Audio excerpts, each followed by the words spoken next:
화려하지 않아도 정결하게 사는 삶, 가진 것이 적어도 감사하며 사는 삶, 내게 주신 작은 힘 나눠주며 사는 삶, 이것이 나의 삶의 행복이라오. 이것이 행복이라오. 세상은 알 수 없는 하나님 선물, 이것이 행복이라오.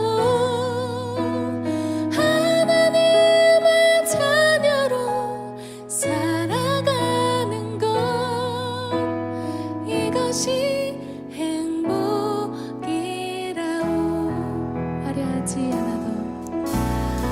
화려하지 않아도 정결하게 사는 삶, 가진 것이 적어도 감사하며 사는 삶, 내게 주신 작은 힘 나눠주며 사는 삶, 이것이 나의 삶의 행복.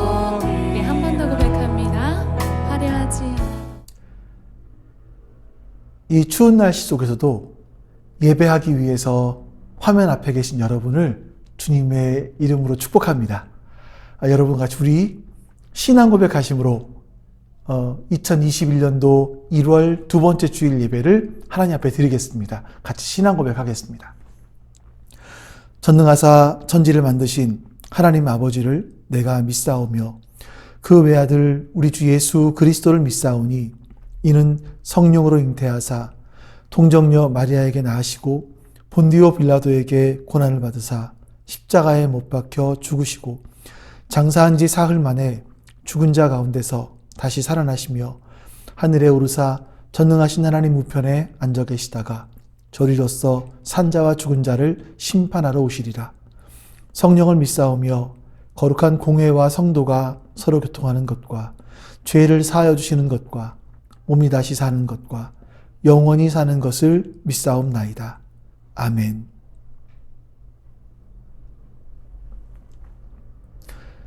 여러분, 이제 우리 같이 하나님을 찬송합니다. 우리 따뜻한 마음으로 우리 하나님을 찬송하는데 두 번째 부르는 찬송은 오늘 여러분과 함께 처음 불러보는 찬송입니다. 들어보기도 하시고 마음속에 한번 깊이 생각해 보셨으면 좋겠습니다. 우리 같이 찬송하겠습니다.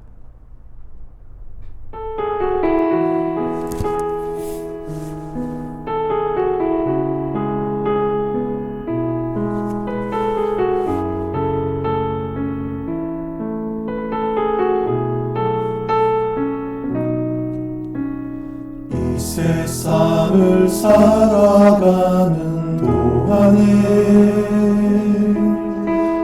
나의 힘을 의지할 수 없으니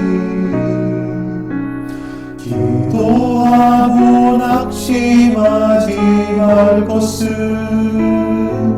주께서 참 소망이 되심이라. 주의 길을 걸어가는 동안에 세상의 것 의지할 수 없으니 감사하고 낙심하지 말 것은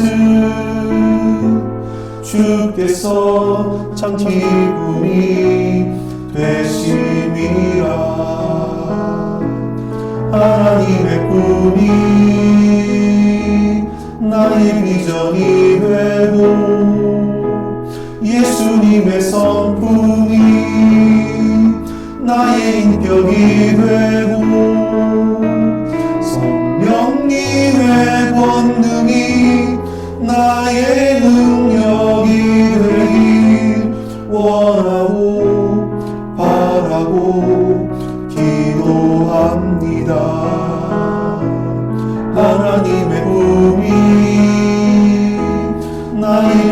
비전이 되고 예수님의 성품이 나의 인격이 되고 성령님의 권능이 나의 능력이 되길 원하고 바라고 기도합니다. 원하고 바라고 기도합니다.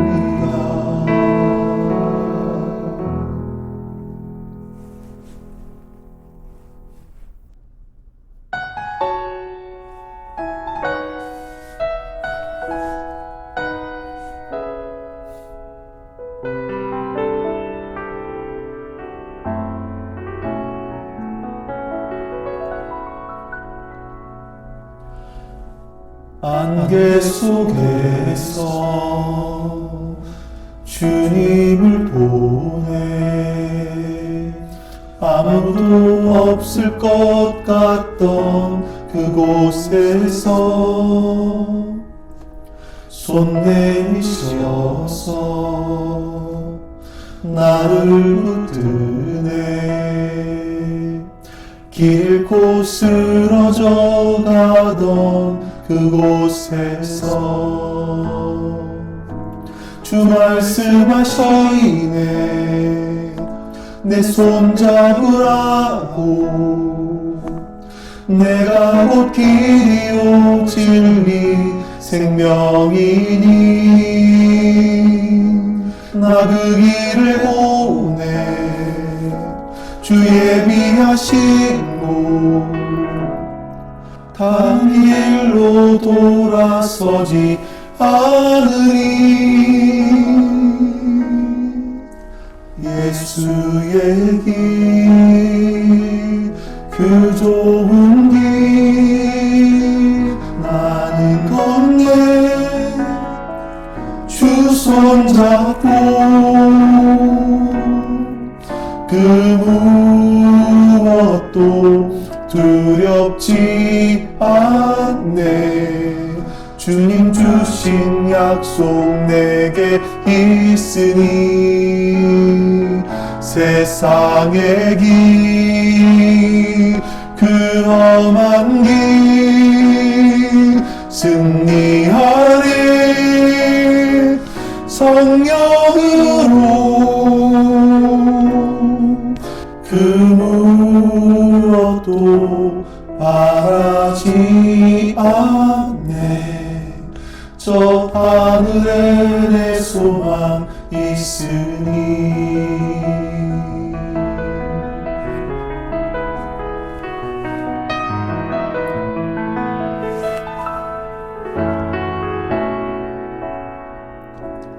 안개 속에서 주님을 보내 아무도 없을 것 같던 그곳에서 손 내미셔서 나를 붙드네 길고 쓰러져 가던 그곳에서 주 말씀하시네 내 손 잡으라고 내가 곧 길이요 진리 생명이니 나 그 길을 보내 주 예비하신 곳 다른 길로 돌아서지 않으리 예수의 길 그 좁은 길 나는 걷네 주 손잡고 그 무엇도 두렵지 않네 주님 주신 약속 내게 있으니 세상의 길 그 험한 길 승리하네 성령으로 그 무엇도 바라지 않네. 저 하늘에 소망 있으니.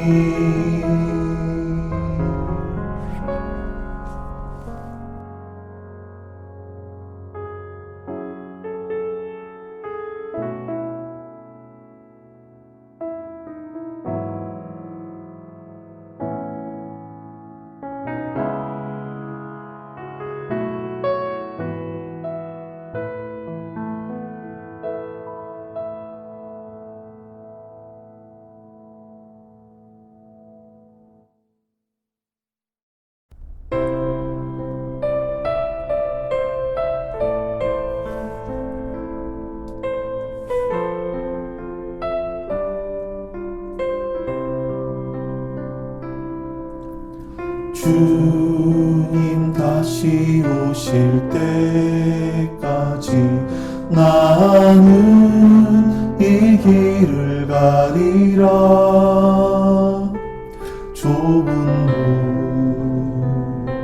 좁은 길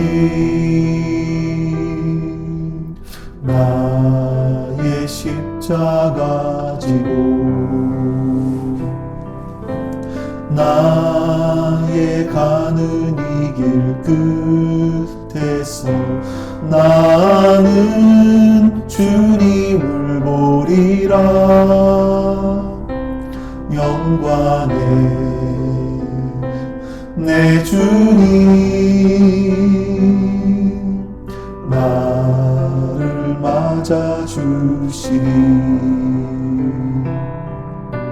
주님 다시 오실 때까지 나는 일어나 달려가리라. 주의 영광 온 땅 덮을 때 나는 일어나 노래하리. 내 사모하는 주님 온 세상 구주시라. 내 사모하는 주님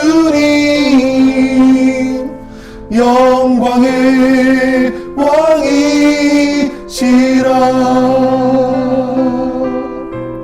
주님 다시 오실 때까지 나는 일어나 달려가리라. 주의 영광 온 땅 덮을 때 나는 일어나 노래하리. 내 사모하는 주님 온 세상 구주시라. 내 사모하는 주님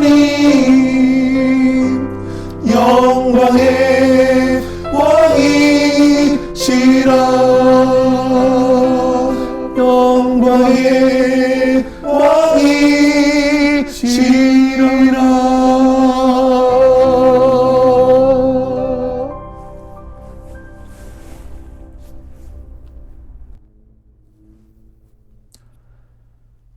여러분, 이제 우리 교회 공동의 기도 제목을 놓고 하나님 앞에 기도합니다.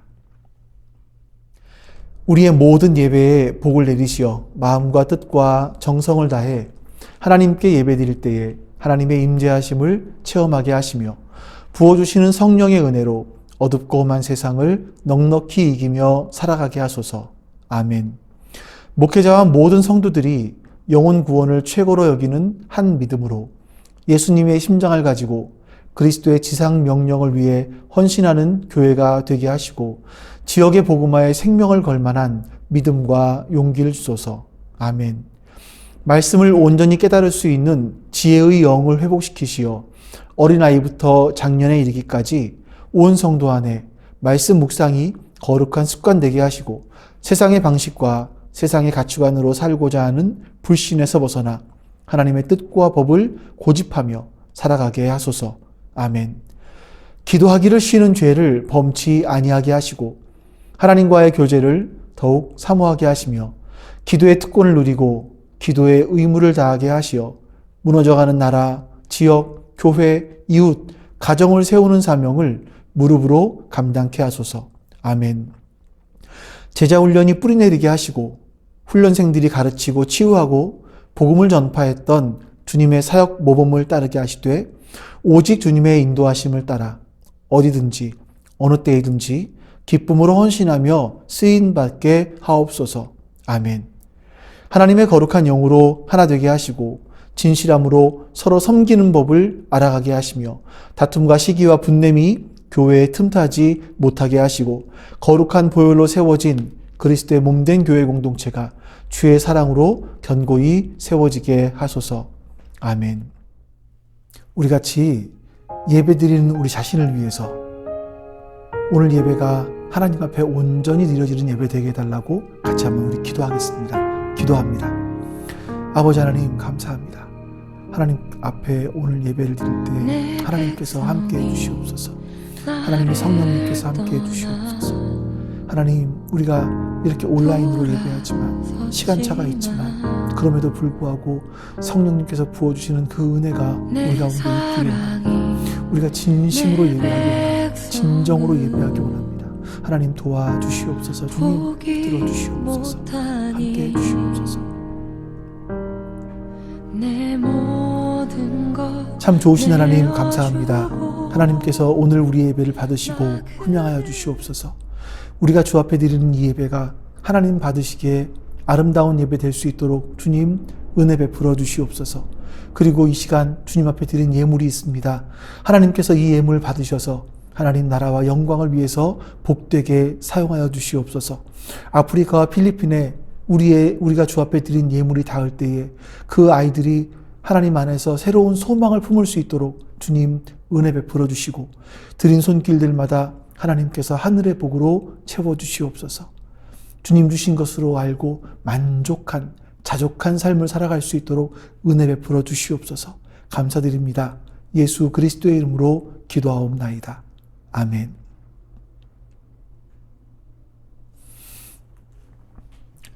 자, 오늘 이제 우리 하나님 말씀을 같이 한번 읽어보겠습니다. 오늘 여러분들과 읽을 말씀은 신명기 11장 16절에서 25절까지 말씀입니다. 신명기 11장 16절에서 25절까지입니다. 우리 성경을 같이 펴시고 같이 말씀을 읽어보겠습니다. 너희가 건너가서 차지할 땅은 산과 골짜기가 있어서 하늘에서 내리는 비를 흡수하는 땅이요 내 하나님 여호와께서 돌보아 주시는 땅이라.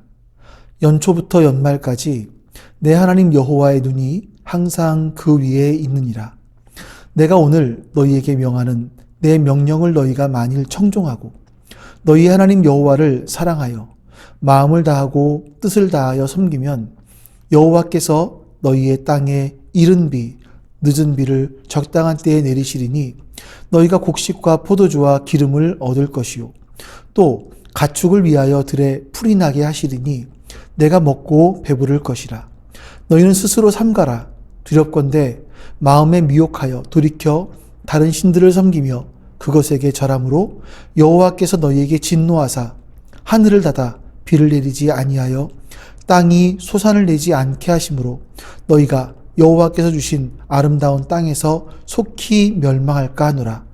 이러므로 너희는 나의 이 말을 너희의 마음과 뜻에 두고 또 그것을 너희의 손목에 매어 기호를 삼고 너희 미간에 붙여 표를 삼으며 또 그것을 너희의 자손에게 가르치며 집에 앉아 있을 때에든지 길을 갈 때에든지 누워 있을 때에든지 일어날 때에든지 이 말씀을 강론하고 또 내 집 문설주와 바깥문에 기록하라. 그리하면 여호와께서 너희 조상들에게 주리라고 맹세하신 땅에서 너희의 날과 너희의 자녀의 날이 많아서 하늘이 땅을 덮은 날과 같으리라. 너희가 만일 내가 너희에게 명하는 이 모든 명령을 잘 지켜 행하여 너희 하나님 여호와를 사랑하고 그의 모든 도를 행하여 그에게 의지하면 여호와께서 그 모든 나라 백성을 너희 앞에서 다 쫓아내실 것이라. 너희가 너희보다 강대한 나라들을 차지할 것인즉 너희의 발바닥으로 밟는 곳은 다 너희의 소유가 되리니 너희의 경계는 곧 광야에서부터 레바논까지와 유브라데 강에서부터 사해까지라. 너희의 하나님 여호와께서 너희에게 말씀하신 대로 너희가 밟는 모든 땅 사람들에게 너희를 두려워하고 무서워하게 하시리니 너희를 능히 당할 사람이 없으리라. 아멘. 여러분, 사람들은 다 행복해지고 싶어 하죠.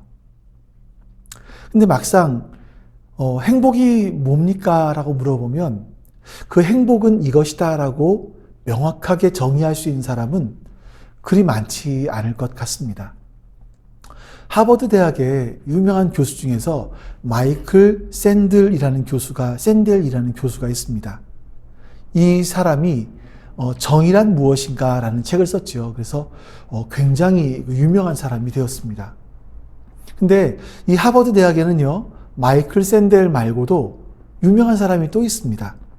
탈 벤 샤하르라는 사람인데 이스라엘 사람이거든요. 근데 이스라엘 사람인데 하버드 대학에서 심리학 강의를 했습니다. 이 사람이 심리학 과목을 개설하고 그 강의 내용들을 정리해서 책으로 하나 내놨는데 그게 뭐냐면 행복이란 무엇인가입니다. 좀 이게 트렌드 같아요. 정의란 무엇인가? 행복이란 무엇인가? 복음이란 무엇인가? 이렇게 말이죠. 이 책도 우리나라에서 번역이 되어서 굉장한 인기를 누렸는데 이 샤르 교수가 행복이란 무엇인가? 라는 질문을 던지면서 그 자신이 생각한 행복은 무엇이다? 이렇게 명확하게 정의를 내리지 않습니다. 행복은 어떤 하나의 감정인데 어떻게 하면 행복을 누릴 수 있을까? 이런 것들을 이야기해 주죠. 그것이 뭐냐면 이웃과의 관계가 조화로울 때 사람들은 행복의 감정을 느낀다. 또 이런 말도 합니다.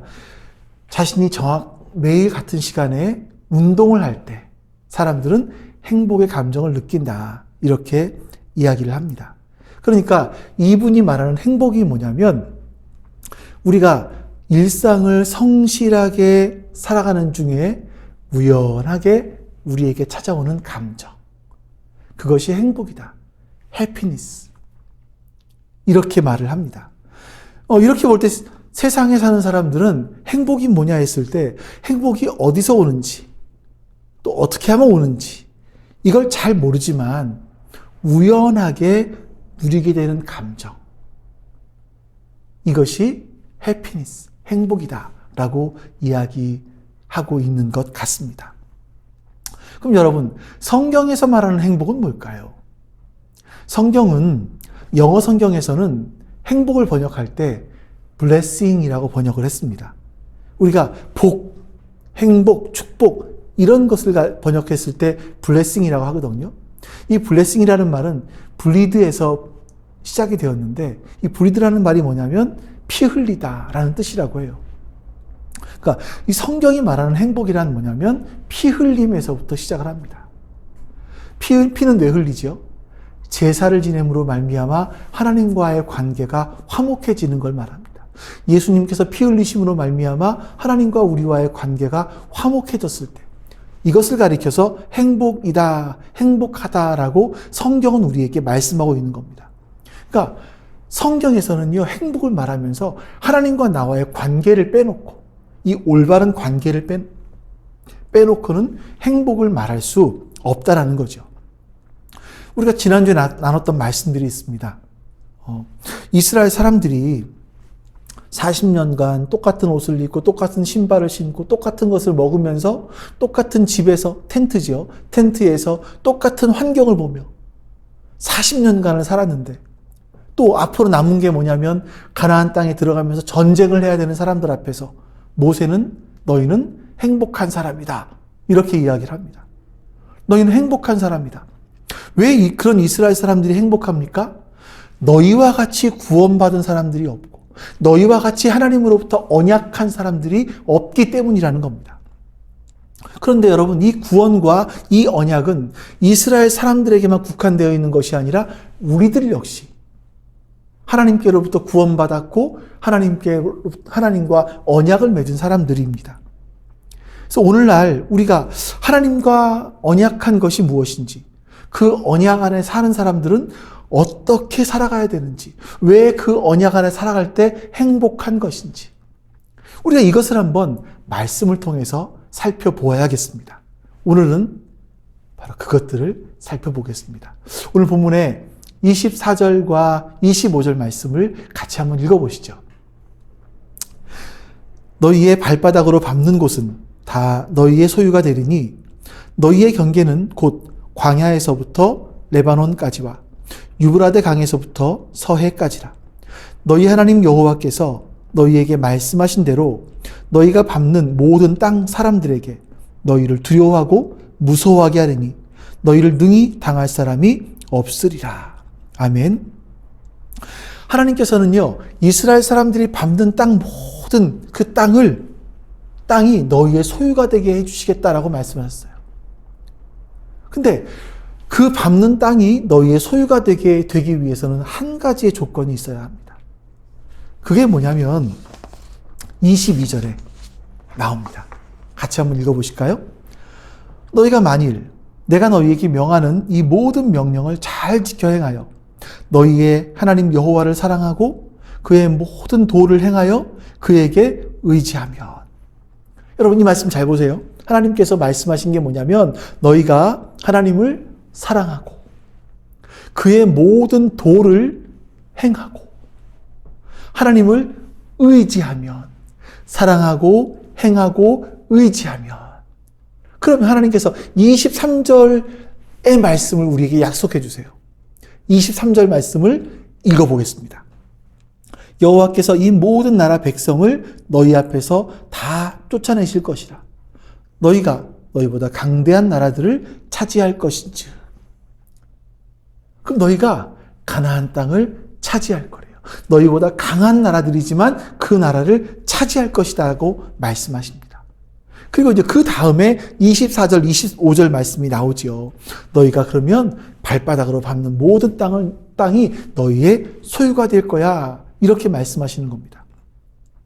이 하나님의 약속의 땅인 가나안 땅은요, 내 힘으로, 내 능력으로 얻을 수 있는 땅이 아닙니다.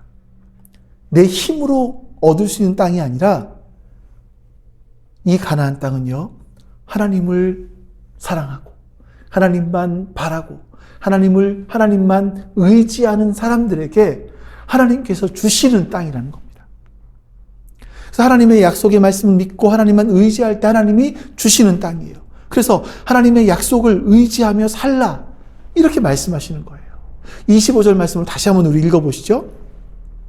너희 하나님 여호와께서 너희에게 말씀하신 대로 너희가 밟는 모든 땅 사람들에게 너희를 두려워하고 무서워하게 하시리니 너희를 능히 당할 사람이 없으리라.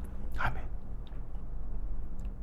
하나님의 약속의 말씀을 따라 살면 하나님께서 말씀하신 대로요, 너희가 밟는 모든 땅의 사람들이 이스라엘 백성들을 두려워할 것이고 무서워하게 되기 때문에 너희를 당할 사람이 없을 것이라고 그렇게 분명하게 말씀하고 있습니다.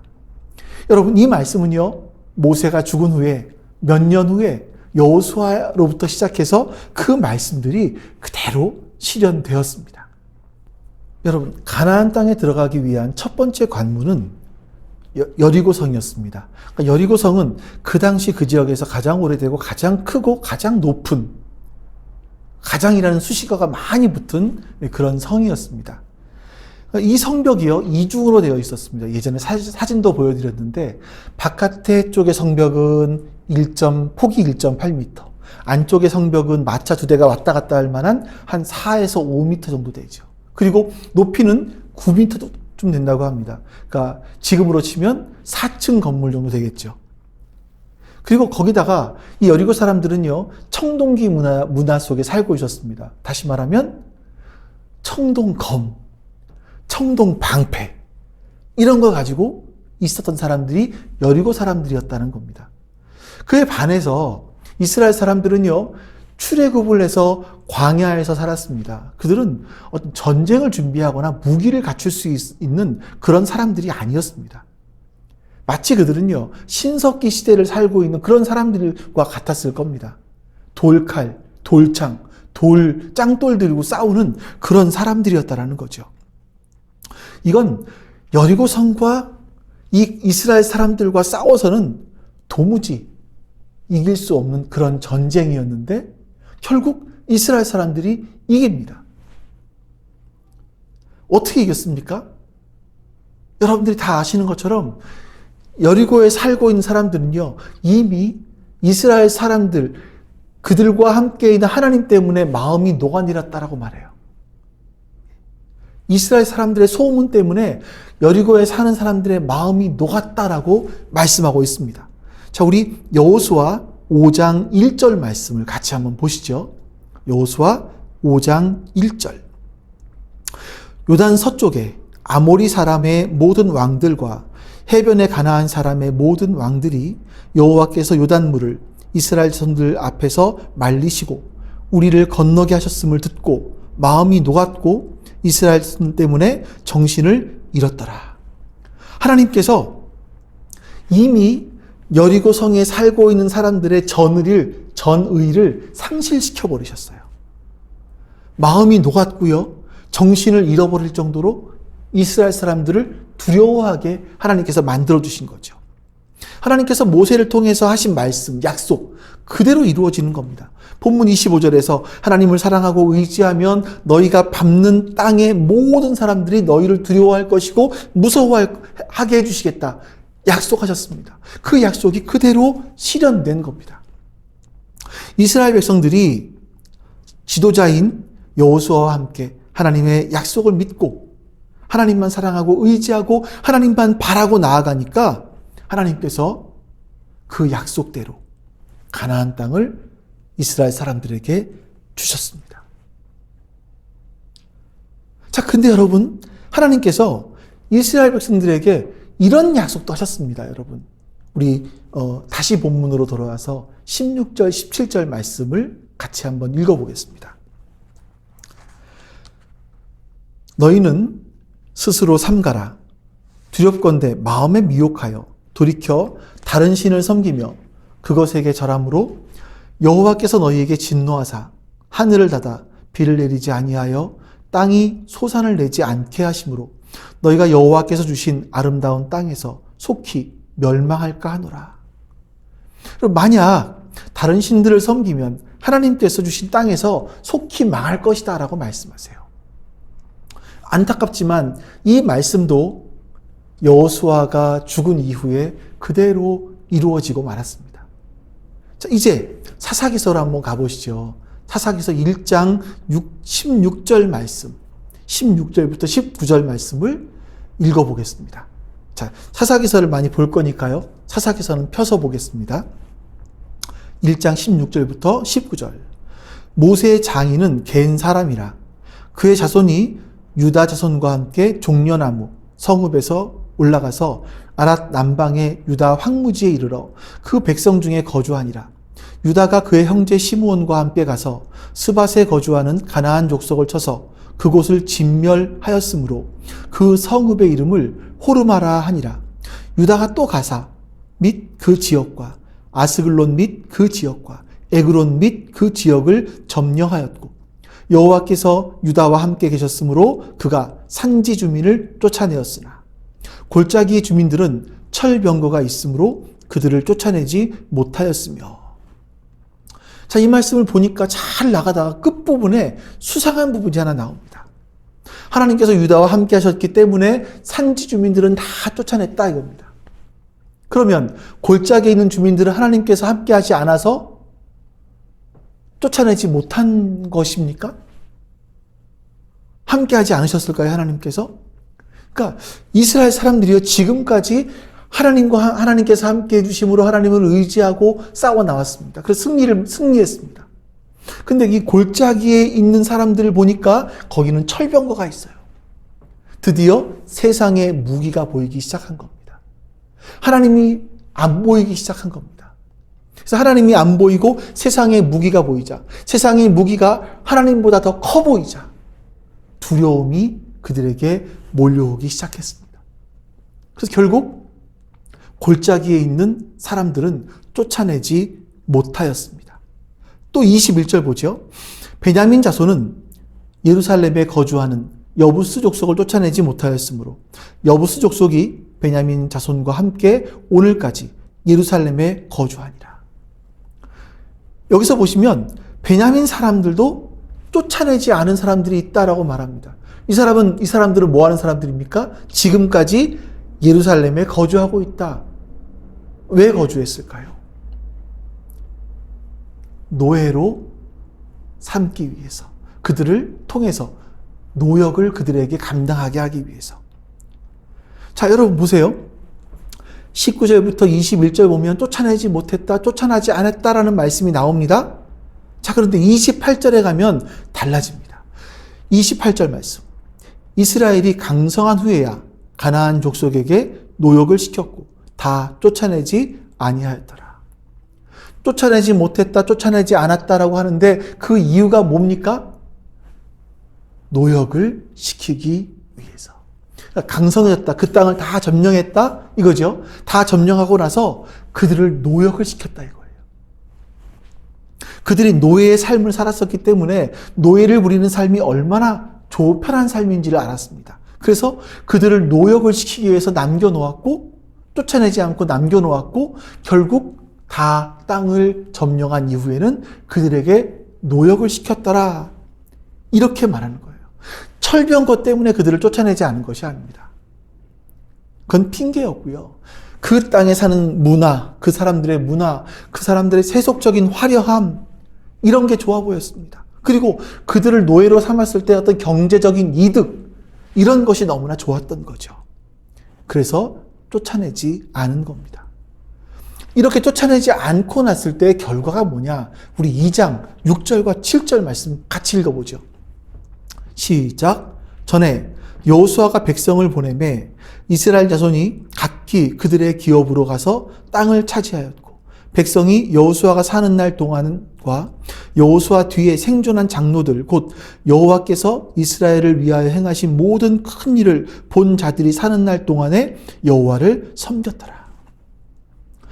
그러니까 광야에서 자란 세대, 하나님께서 그 큰 일을 행하신 기적들을 보고 자란 세대, 그들이 가나안 땅에 들어와서 전쟁을 하면서 하나님께서 가나안 사람들을 어떻게 이기게 해주셨는지를 보고 자란 그 세대, 그 세대가 살아있는 날 동안에 여호와를 섬겼더라.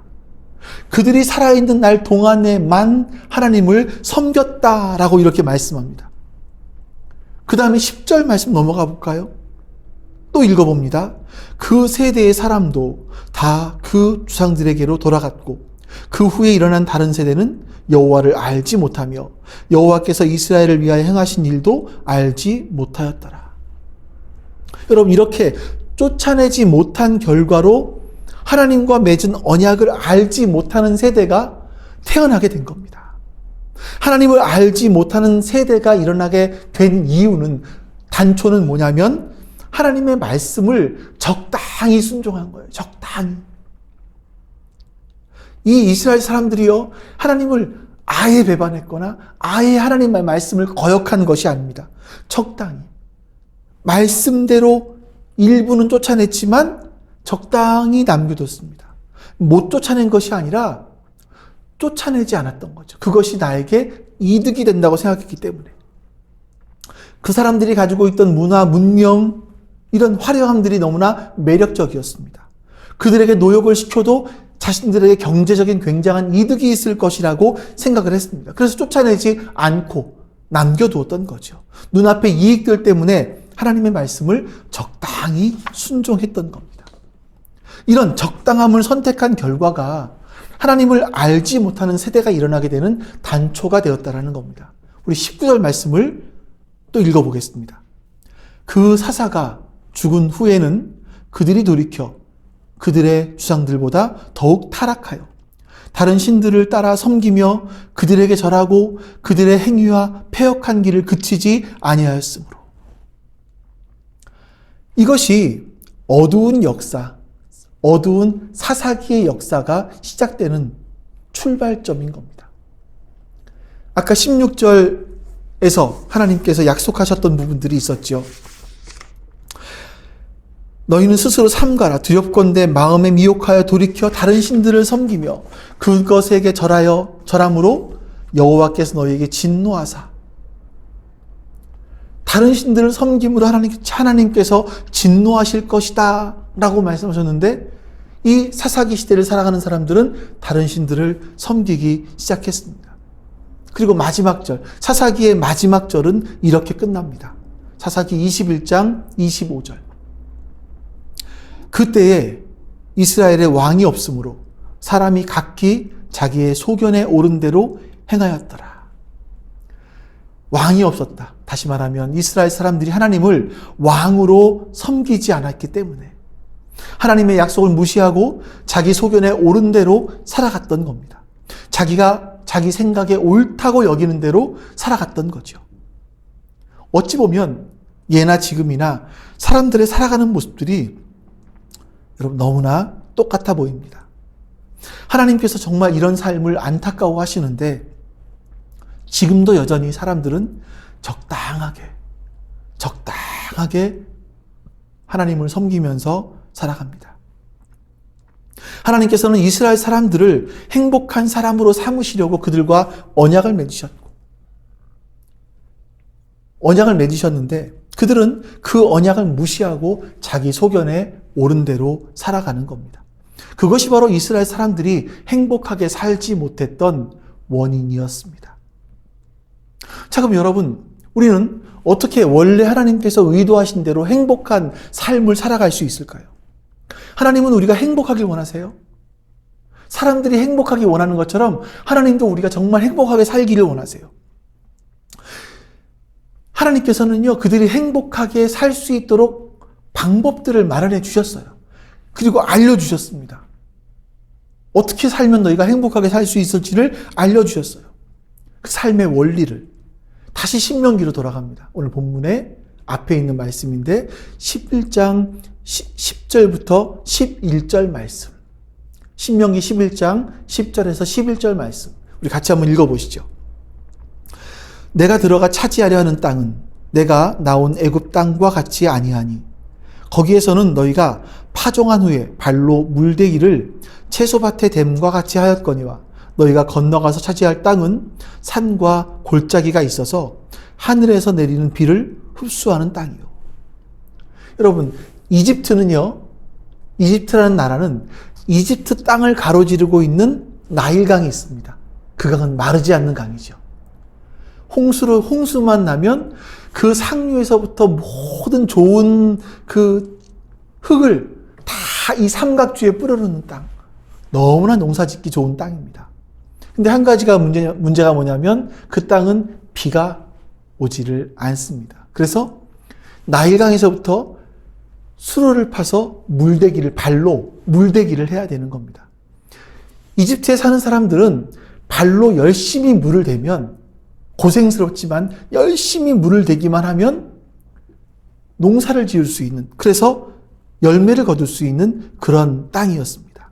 자기가 수고하고 고생한 만큼 농작물을 수확할 수 있는 땅, 인위적인 노력으로 농사를 지을 수 있는 그런 땅이었습니다. 그런데 하나님은 가나안의 땅은 그렇지 않다라고 말씀하세요. 14절 말씀 읽어보겠습니다. 여호와께서 너희의 땅에 이른 비, 늦은 비를 적당한 때에 내리시리니 너희가 곡식과 포도주와 기름을 얻을 것이요. 가나안 땅은요, 하나님께서 늦은 비와 이른 비를 적당한 때에 내려주시는 땅이라고 합니다.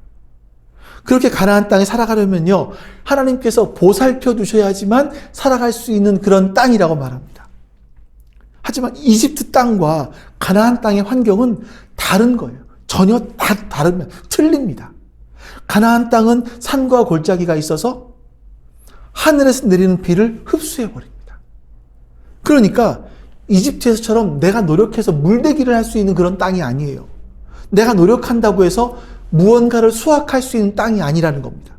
하나님께서는 이른 비와 늦은 비를 때에 따라 적당하게 내려주셔야지만, 하나님께서 내려주셔야지만 무엇인가를 수확할 수 있는 땅.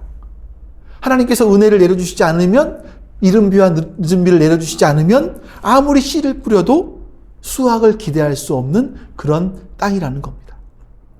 그런데 여러분, 그 땅이 왜 가나안 땅입니까? 왜 약속의 땅이고 그 땅이 왜 젖과 꿀이 흐르는 땅입니까? 하나님이 그 땅을 직접 돌보세요. 12절 말씀을 읽어보겠습니다. 자, 시작. 내 하나님 여호와께서 돌보아 주시는 땅이라. 연초부터 연말까지 내 하나님 여호와의 눈이 항상 그 위에 있느니라. 아멘. 가나안 땅은요, 하나님이 직접 돌보아 주시는 땅이기 때문에 그 땅이 젖과 꿀이 흐르는 땅이고 약속의 땅이라는 겁니다.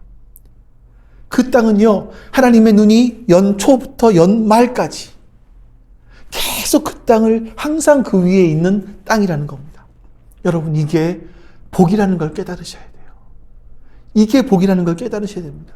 그래서 이스라엘 백성들은요, 이집트에서 살던 삶의 방식이 아니라 하나님의 언약을 항상 기억해서 그 기억 속에서 하나님의 말씀을 기억하면서 삶을 살아가야만 하는 사람들이 이스라엘 사람들, 가나안 땅에 사는 하나님 나라 백성인 이스라엘 사람들의 삶이었습니다. 그래서 이 약속의 땅에서 살려면 약속의 말씀들을 마음에 새기라, 반복하시는 거예요. 오늘 본문의 말씀, 18절 말씀, 18에서 20절 말씀을 같이 한번 또 읽어보시죠. 이러므로 너희는 나의 이 말을 너희의 마음과 뜻에 두고 또 그것을 너희의 손목에 매어 기호를 삼고 너희 미간에 붙여 표를 삼으며 또 그것을 너희의 자녀에게 가르치며 집에 앉아 있을 때에든지 길을 갈 때에든지 누워 있을 때에든지 일어날 때에든지 이 말씀을 강론하고 또 내 집 문설주와 바깥문에 기록하라. 이 쉐마의 말씀은요, 신명기 6장에 나오는데 또다시 반복해서 모세가 말하고 있습니다. 저는 이 말씀을 읽을 때마다 군대가 생각이 납니다. 군대 가서 제일 먼저 외워야 될 것들이 있는데 그 중에 한 가지가 군번입니다. 상급자가 딱 지나가면서 툭 치며 건드리면 네, 이병, 홍, 성, 진 이렇게 관등성명을 내죠. 그러다가 군번 이렇게 물어보지 않습니까? 군번을 외워야 돼요. 둘, 삼, 넷, 하나, 칠, 넷, 오, 공. 저는 포병 출신이라서 이렇게 외우는데 만약에 내무반에 있는 동기가 이걸 하나 못 외우지 않습니까? 그러면 단체로 얼차례를 받아요. 철모를 꺼내서 바닥에 내려놓고 그 위에 치약 뚜껑을 열어서, 럭키 치약 뚜껑을 열어서 그 위에 철모 위에 올려놓습니다. 그리고 거기에 원산 폭격을 합니다. 여러분, 이게 가능할 것 같으세요? 가능합니다. 그렇게 원산 폭격을 받고 나면 이 치약 뚜껑 자국이 위에 폭 들어갑니다. 그러면요, 내무반의 온도가 2, 3도 올라가는 건 일도 아닙니다. 그렇게 훈련을 받고 나니까 지금까지 군대를 제대한 지 20년 가까이 30년 가까이 되어 가는데 아직도 군번이 기억에 남습니다. 자, 여러분, 만약에 우리가 하나님의 말씀을 이렇게 대하면 어떻게 될까요? 하나님을 사랑하라는 이 말씀을 매일매일 보고 매일 읽고 매일 암송한다면 어떨까요? 우리의 마음속에 새겨놓는다면 어떨까요? 그 말씀이 나의 제2의 천성이 된다면 어떨까요? 그것이 나의 버릇이 되면 어떻게 될까요? 툭 건드리면 본능적으로 그냥 이게 툭 튀어나올 정도의 하나님을 사랑해야 됩니다 라는 게 나온다면 어떻게 될까요? 만약 그렇게 된다면 우리가 이 땅을 살아가면서 해야 될 결정들, 어떤 한 가지 일을 결정할 때마다 먼저 이 일이 하나님을 사랑하는 일인가? 이웃을 사랑하는 일인가? 이게 먼저 생각이 나겠죠. 그렇게 우리는 하나님의 사람이 되어져 가는 겁니다. 신앙이 뭡니까? 신앙이 더 깊어진다는 것은요, 하나님의 말씀을 나의 제2의 천성으로 만들어 가는 겁니다. 이게 신앙이 깊어져 가는 겁니다. 근데 우리는 신앙이 좋다라고 했을 때 무슨 보험회사 사원들이 실적을 올리는 것처럼 예배 드린 횟수가 많아지고 뭐 헌금한 금액이 많아지고 성경을 읽은 것이 많아지고 전도한 사람 숫자가 많아지면 신앙생활을 잘하고 있다, 신앙이 좋다라고 생각을 하지만 하나님께서 우리에게 원하시는 것은 뭐냐면요, 우리 doing 뭘 하라 이게 아니라 being, 어떤 존재가 되라는 거예요. 내가 그 사람이 되라는 겁니다. 그 사람이. 목사에게 설교한다는 건, 목사가 설교를 한다는 건, 준비한다는 건 참 어렵습니다. 설교를 준비하는 과정이 어려운 것이 아니라, 그것도 어려울 수 있겠지만요, 매주마다 또 새로운 것들을 해낸다는 건 참 어렵긴 합니다만, 정말 어려운 것은 뭐냐면 아직 내가 완벽하게 살지 못하는 삶의 이야기들을 여러분들께 해야 되기 때문에 그래요. 나도 아직 완벽하게 살지 못하면서 여러분들께 우리 이렇게 살아야 됩니다 라고 말하는 건 정말 어렵습니다. 제가 여러분 제 신앙이 좋다고 했을 때 제가 뭐 설교를 준비하기 위해서 매일 밤을 새워가면서 말씀을 준비하고 설교 시간에 아우성을 치면서 말씀을 전했다고 해서 저의 신앙이 좋다라고 증명되는 것이 아니에요. 이 말씀대로 하나님의 말씀을 내 마음에 두고 손목에 메어 기호를 삼고 미간에 붙여 표를 삼고 자녀에게 집에서나 앉았을 때나 누웠을 때나 길을 갈 때나 이 말씀을 가르치고 이걸 문설주와 바깥문에 붙여서 나의 모든 삶과 내 모든 행동, 여기서 그냥 자연스럽게 나오도록 만드는 거죠. 제2의 천성이 되도록 만드는 겁니다. 이게 하나님의 사람이 되는 겁니다. 이럴 때, 이런 삶을 살아갈 때, 이런 삶을 살아갈 때 하나님께서 그 땅에 하나님의 눈이 연초부터 연말까지 항상 함께 계시고, 하나님께서 이른 비와 늦은 비를 부어주시고, 이런 땅이 되는 거예요. 이런 삶이 되는 거예요. 그러면 여러분, 그런 삶을 살아가는 사람들은 하나님께서 항상 함께 해주시는 삶이 되기 때문에 행복한 사람이 되어지는 거죠.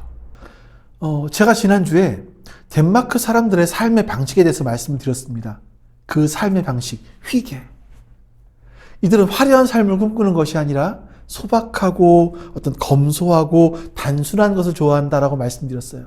이들이 행복하다라고 생각하는 것은 다른 사람과 자신을 비교하는 것이 아니라 내가 만족하고 내가 행복하다고 생각하는 그 일을 하는 것을 그들은 행복하다고 굉장한 자부심을 갖고 있다고 말씀을 드렸습니다. 우리도 그렇게 살 수 있다면 지금보다 좀 더 행복해지지 않겠습니까? 저의 고민은 어떻게 그 사람들은 그런 사고를 갖고 있었을까?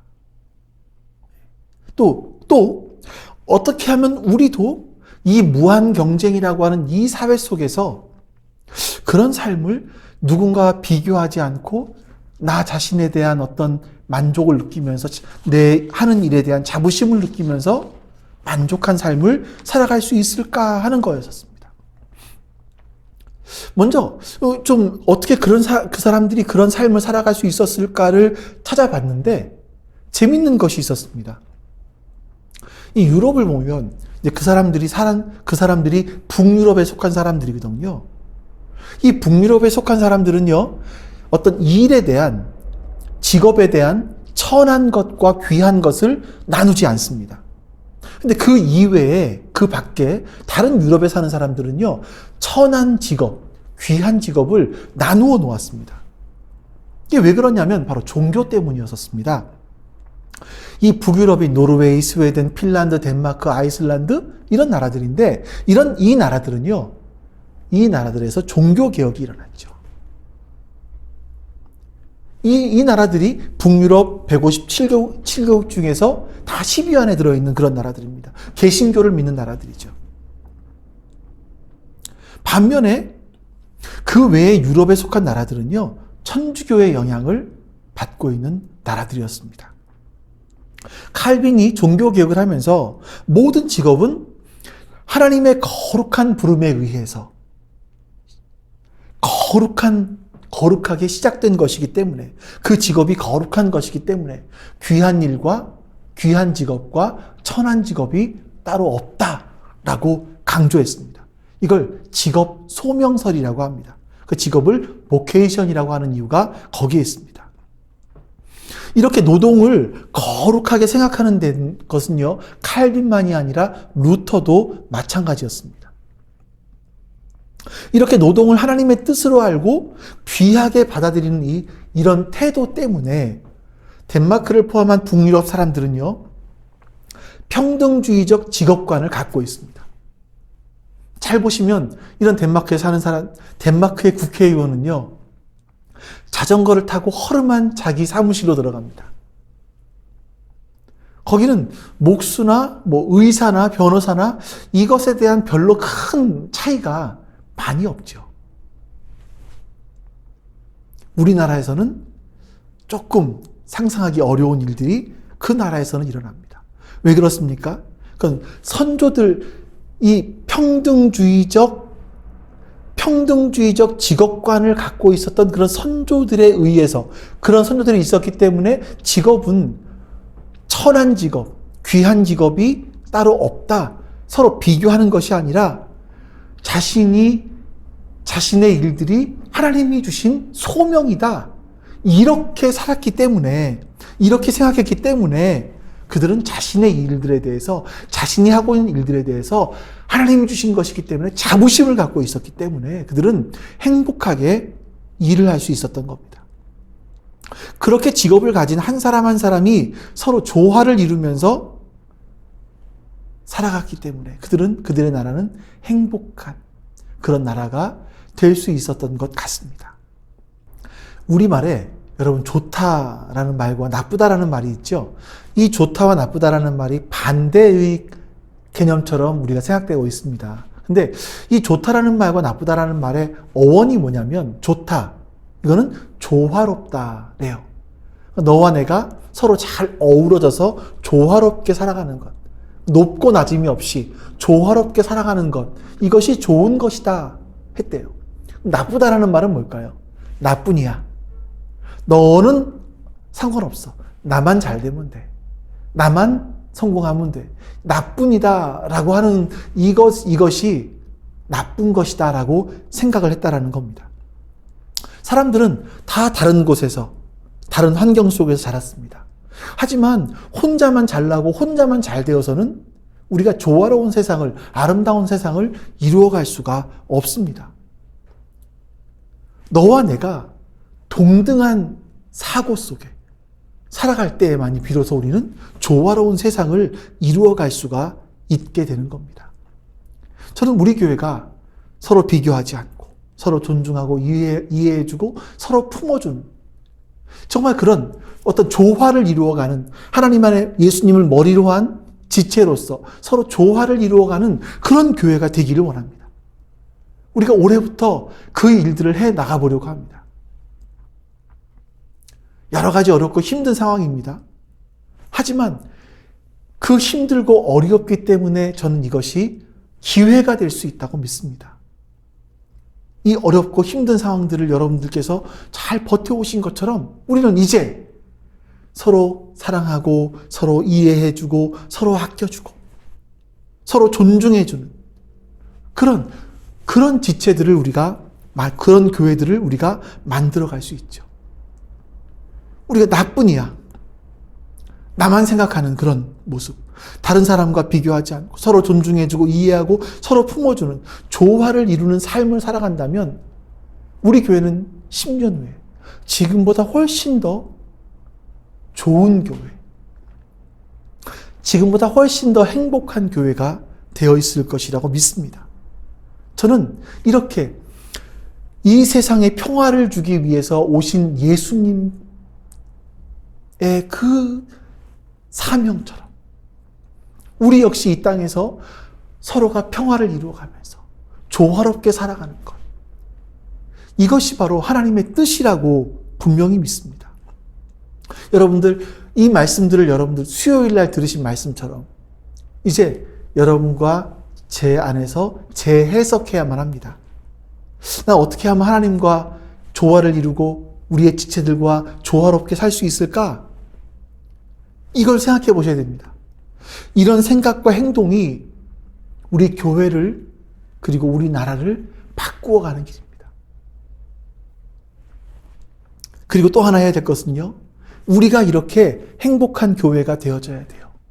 서로 간에 참 저기를 보면 저렇게 아껴주는구나, 저렇게 서로 사랑하는구나, 이것으로 말미암아 행복한 교회가 되어야 돼요. 이것이 왜 중요한가 하면 코로나 이후의 시대에는요, 서로 거리가 있는 그런 시대 아니겠습니까? 서로 거리를 느끼는 시대.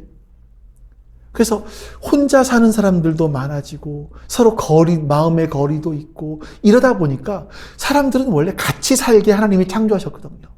그래서 그 같이 사는, 서로 아껴주고 서로 나누는 그런 행복한 공동체를 찾고 있다는 겁니다.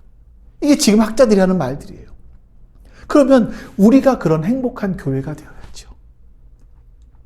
우리가 서로 만나면 좋은 친구가 되어야 되고 지체가 되어야 되고, 이랬을 때 정말 사람들이 오고 싶어하는 그런 교회가 되지 않겠습니까? 그렇게 우리가 사람과 하나님이 서로 조화를 이루며 살아간다면 10년 후에 우리 교회는 정말 조화롭고 행복한 그런 교회가 될 줄로 믿습니다. 우리 오늘 하나님께서 나에게 주신 그것이 무엇인가 한번 생각해 보시면서 마음으로 드리는 예배 기록하겠습니다.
자, 이제 여러분, 하나님께서 오늘 나에게 주신 이 말씀들을 놓고 같이 한번 다짐하면서 기도하는 시간을 갖겠습니다. 같이 기도합니다.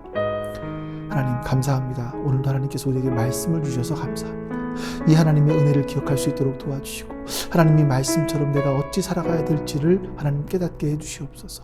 하나님께서는 우리가 이 땅에서 살아가는 원리를 보여주셨습니다. 하나님, 우리 믿는 사람들은 가나안 땅에 사는 삶의 원리를 따라가야 되는 사람들입니다. 그 사실을 잊지 않게 해주시옵소서. 가나안 사람들의 삶처럼, 하나님 가나안 땅에 살아가야 하는 사람의 삶처럼, 하나님께서 하나님의 눈이 연초부터 연말까지 항상 함께 있는 그런 삶을 살아갈 수 있도록 도와주시옵소서. 하나님, 그러기 위하여서 우리가 하나님과 언제나 가까이 갈 수 있도록, 하나님과 가까워질 수 있도록 주님 도와주시옵소서.